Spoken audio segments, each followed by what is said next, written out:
In the NBA or any professional sports league for that matter, winning a championship is everything. Win or go home.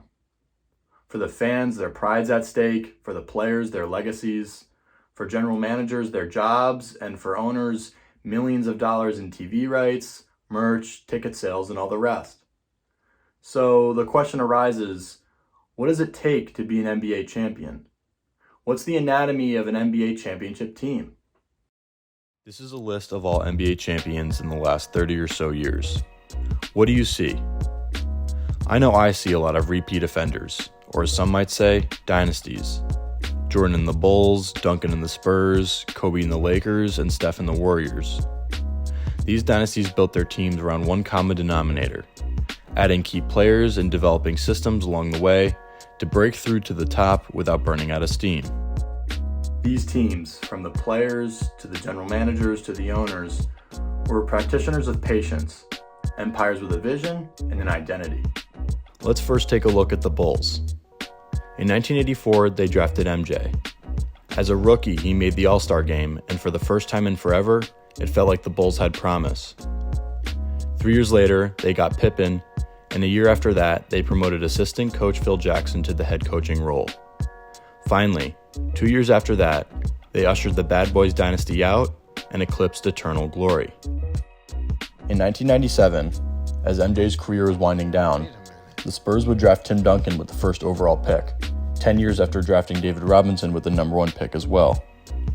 This duo, dubbed the Twin Towers, would lead the Spurs to victory in the 1999 and 2003 NBA Finals.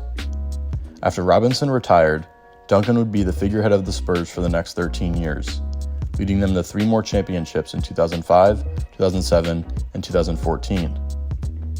Duncan bought into the Spurs system so much that he was able to graciously share the limelight with his teammates, and even took pay cuts as he got older to help the team succeed. Flash forward to today, and the Warriors have won 4 championships in 8 years. Building around Steph Curry, Golden State has been very deliberate in creating a team based on ball movement and the three-point shot. 2 years after drafting Curry, the Warriors drafted future Splash brother Klay, and a year later, floor general Draymond Green. This trio has stuck together for more than a decade now, through injury, roster changes, losing seasons, and all the rest. Like dynasties of the past, the Warriors have practiced patience and have had faith in their system. And that's what bothers me about guys like KD, LeBron, and Kyrie, who are constantly switching teams or playing the role of GM, requesting that they themselves or other players be traded. Look how that's worked out for them. LeBron is stuck with Westbrook, and KD and Kyrie are the laughingstock of the NBA. It just goes to show you can't just show up and expect immediate success in the NBA.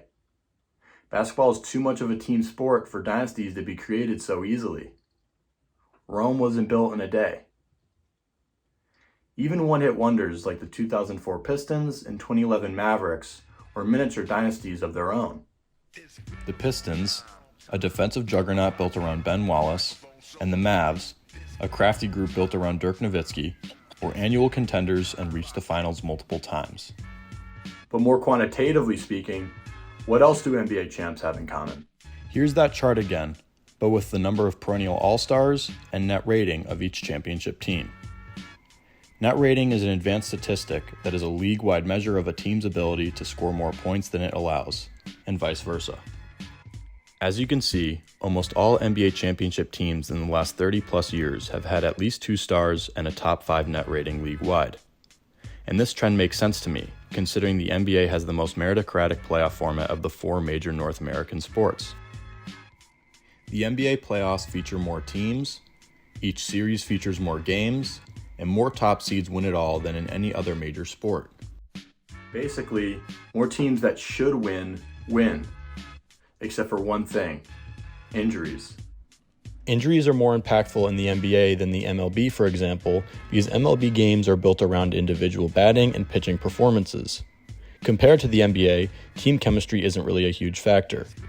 In hockey and football, synergy is important, but injuries are expected, and rosters are much larger. Furthermore, basically every position except goalies and quarterbacks are constantly being subbed in and out anyway. In key NBA games, only 7 or 8 players on each team will play, so injuries can really disrupt a game plan. One notable example in recent memory is the 2019 NBA Finals, where both KD and Clay got badly hurt. Or this past year when Ja Morant missed the last 3 games of the conference semis against the Warriors. My favorite is the entire 2021 playoffs, where nearly every other series was impacted. Starting in the bottom left, the Lakers were up 2-1 against the Suns before AD got injured in Game 4 and the Lakers lost 3 in a row. At the same time, the Nuggets were playing without their all-star guard Jamal Murray and were able to make it past the Blazers, but not the Suns, without him. In the conference semis, the top 2 net-rated Clippers and Jazz were pitted against each other. Jazz all-star guard Mike Conley only played 1 out of 6 games, and the Clippers would lose Kawhi Leonard to an ACL injury in Game 4. Without Kawhi, the Clippers were no match for the 3rd highest-rated Suns in the conference finals. In the East, Ben Simmons' mental issues began to rear their ugly head against the Hawks, and the Nets were without Kyrie and Harden for 3 games each against the Bucks. Had things gone a little differently, we could have as easily seen the Clippers and Nets in the finals, or the Jazz and Sixers.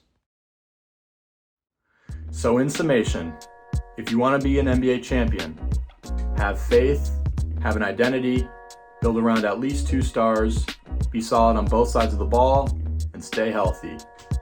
Thanks for watching, guys. That's all for now.